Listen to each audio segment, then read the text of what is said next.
What's up guys, welcome to Munchkins Gaming, where we take your gaming to the next level. This is Munchkins logging in to bring you another Dissidia Final Fantasy Opera Omnia video, and welcome back to another video guide. In today's video is going to be on the latest Transcendence fight, Transcendence Tier 5, and of course, before we do start, like and subscribe if you haven't already, because it does help the channel and I would really appreciate it.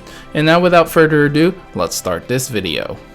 Alright guys, so we'll start this video off with the left Crucible and how to deal with the Lufenia Orb and the fight itself. So the Lufenia Orb will start at the start of the battle, and that you will get 2 Lufenia Orb counters when the boss takes any trap damage. You will also need a green crystal character in your party in order to get perfect in this fight. Now the biggest mechanic that the boss uses is actually delaying you when you get broken. The other thing that you need to worry about is the blue aura that the boss will use basically later in the fight.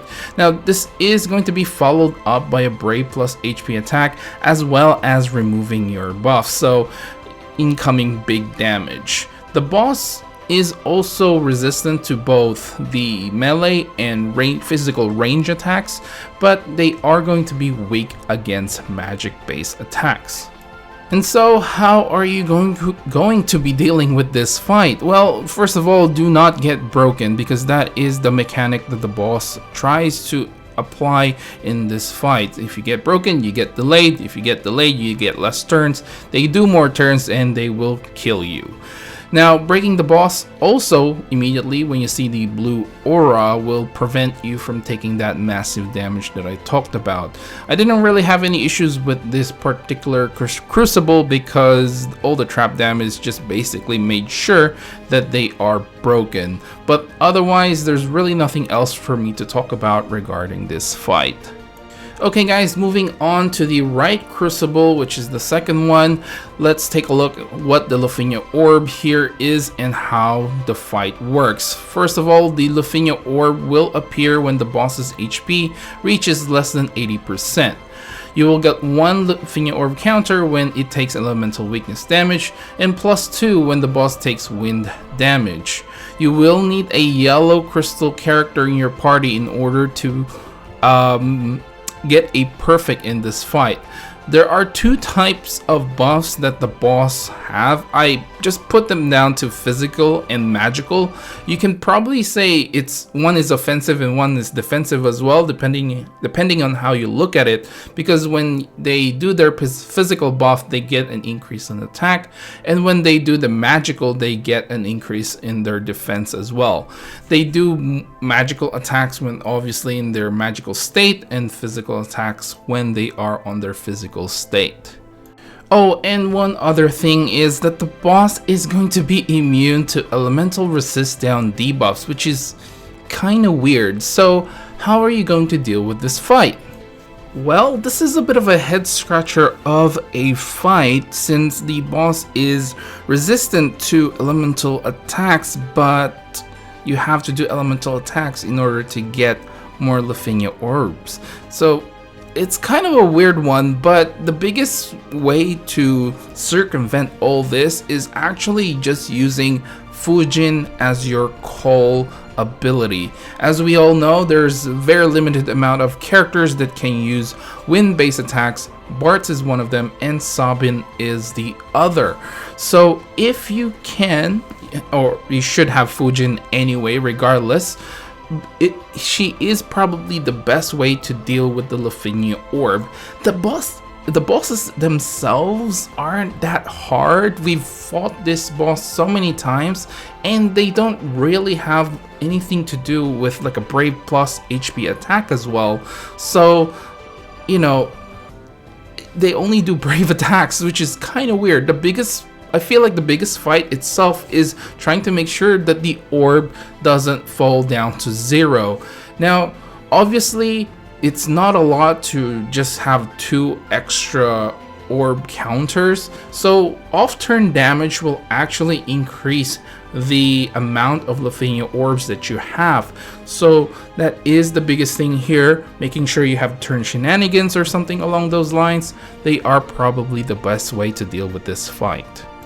Alright guys, now let's move on to the Reckoning Wave and how to deal with the Lufenia Orb and how the fight works. So the Lufenia Orbs will start at the start of the battle and will not disappear. You get 2 Lufenia Orb counters when the enemy's Brave is less than 10k.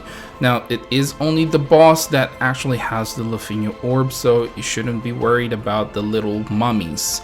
Now the boss will have HP thresholds along the lines like how we have been dealing with them in other Lufenia fights. And this HP threshold is less than 80, 50, and 30%. So what happens here is it will sacrifice these small mummies to deal HP damage against your party. Now the small mummies will apply a debuff as well that can stack whenever they use their abilities.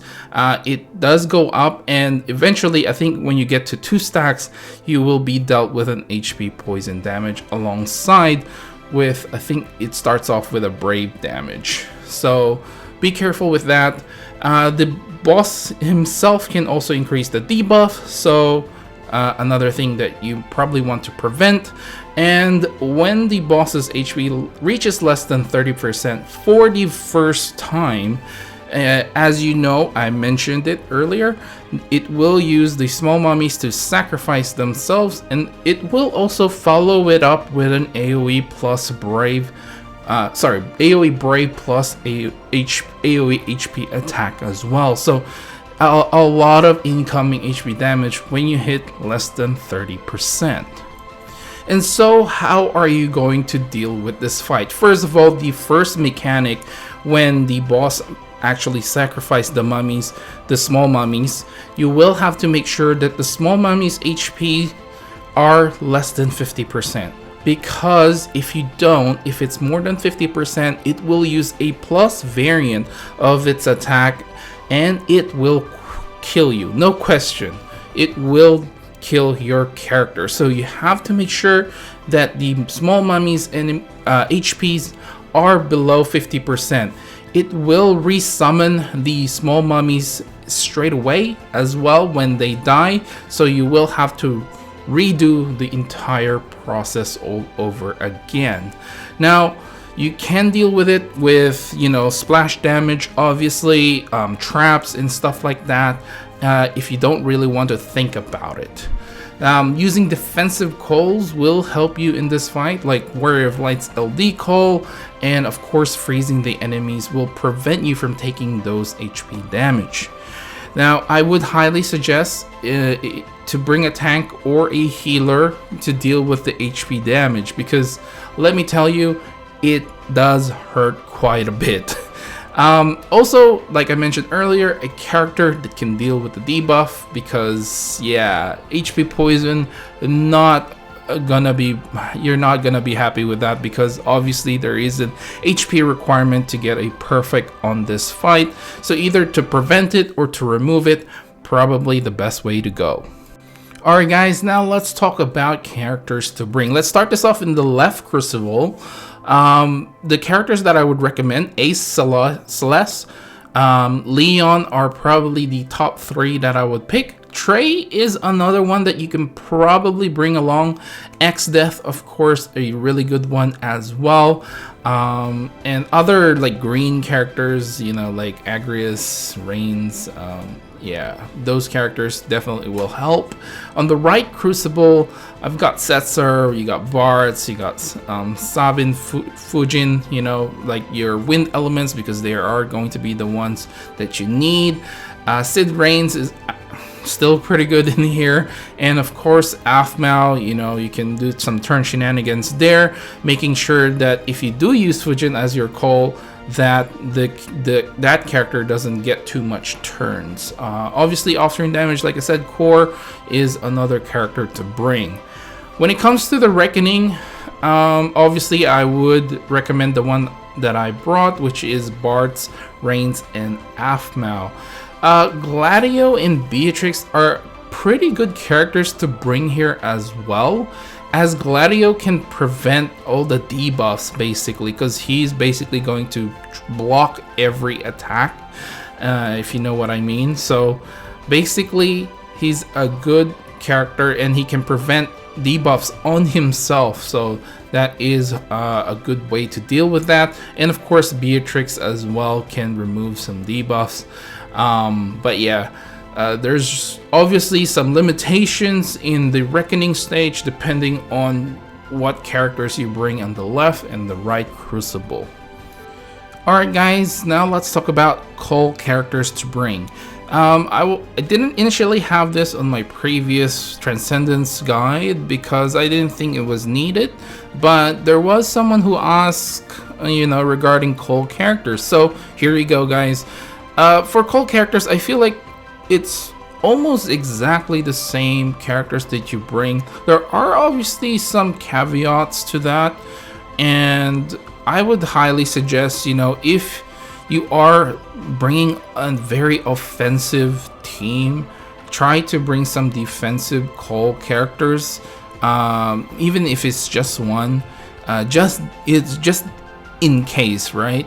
So I mean, Kurosame, Jack are probably the top tier ones to bring, and of course Gabranth as well. They are probably the top 3 to bring, and then Amiditalion as well is another good one to bring. I guess top 4, not in any order, but you know, X-Death is another good character to bring when it comes to increasing your overall damage during the opponent's turn. Of course, in the right Crucible, like I mentioned, Fujin is probably the way to go here. She is the best wind element that you are going to be getting. When it comes to Reckoning, I went with kind of an offensive type of team. I didn't have a tank with me. I did have a healer. Aphmau isn't exactly like, you know, full-on healer mode, right? So if you are bringing something along those lines, those kinds of team composition, I would highly suggest bringing like Warrior of Light, Setzer, or any sort of healer in your Cole abilities in order to basically help you recover some of the HP, especially in this particular Reckoning stage. Alright guys, we're finally at the end of this video, and of course I'll give you guys my final thoughts regarding the fight. Overall, the left and right Crucible didn't really have any issues with them. The Reckoning stage, however, can be very difficult when it comes to hitting those HP thresholds, making sure you're safe, and stuff like that. You will need to be very careful. I did have to reset this fight quite a few times, and I decided to bring Aphmau when initially I actually forgot about Aphmau.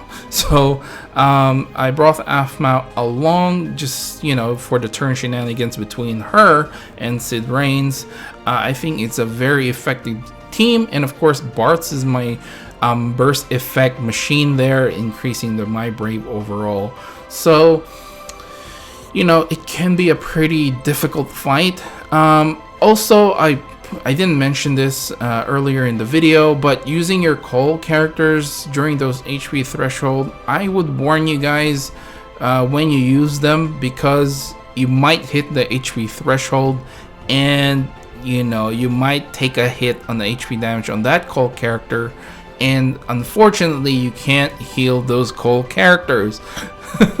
So you might not meet the HP threshold. Just a fair warning there. But overall, the fight itself, you know, is definitely on, at least in my opinion, on the middle to the hard range, just with those HP threshold. And, you know, some people might find this fight easier if you did get Ace's burst. It really helps to get a lot of off-turn damage on those small mummies. And I initially tried to use Ace, but I don't have his bursts, and I probably could have made it work, but I just couldn't be bothered, because I believe in my JP account I did use Ace in this fight. But yeah, at the end of it all, I think it's a pretty decent fight, and the mechanics themselves are pretty good. I wouldn't say they're mind-blowing, but I think it poses enough challenge for you to actually stop and think on what you're doing. So overall, yeah, like the fight, and that is basically it for this video, guys. Please do remember to click like and subscribe if you haven't already. It does help the channel, and I would really appreciate it if you can share this video as well to other Dffoo players who are struggling to beat their Lufenia fights and their Lufenia Plus fights, and hopefully these videos can help them and share them along as well. And you can check out my other Lufenia guides on this channel if you are still struggling in those. Make sure to follow me on Twitter and on Facebook at Munchkins Gaming. Leave down in the comments below what your team was for this fight. Let me know if you struggled. Let me know if it was a breeze. This is Munchkins logging off. Thank you very much for watching, and I will see you guys in the next level.